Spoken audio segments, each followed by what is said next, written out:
Повратникот Артан Груби засега има само едно кривично дело, но сомнежи за многу повеќе. Титулата осомничен во моментов ја има само во случајот со набавката на апарати во лотарија, криминал вреден 8 милиони евра.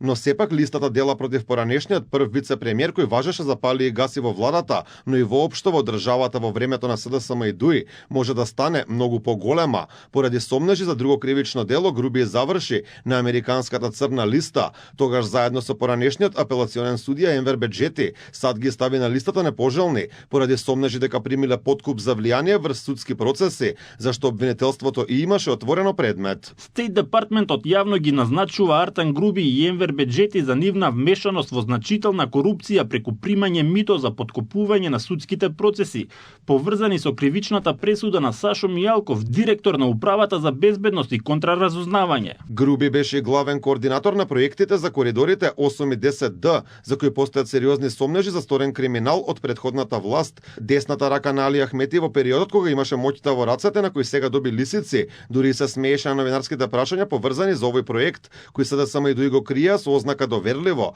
а подпишаниот договор беше во вредност од 1,3 милиарди евра за 109 километри автопат. Покрај тоа постоја и сомнежи дека Груби заедно со неговите сопартици масовно учествувале во процесот на купување и експроприација на земјиштето долж трасата на автопатот Скопје-Блаце, проект за кој поранешниот прв вице-премиер беше директно одговорен и точно ја знаеше проектираната траса. Ајте, радувајте се, ве молам, радувајте се гради во држава, значи сите ќе имаат работа, ќе биде добро за цело општество, за сите граѓани и мислам дека мичката можеме да ја поклонам. Со имотната состојба на Груби се занимаваше и антикорупцијска, односно се истражуваше како дошло до големо зголемување на неговиот имот. Груби во бегство од правдата беше повеќе од една година, откако прекограничниот премин Блаце избега во декември 2024 година. Поранешниот прв вице-премиер се врати, но се уште во бегство е поранешниот директор на лотарија Прпарин Бајрами, осомничен во истиот случај.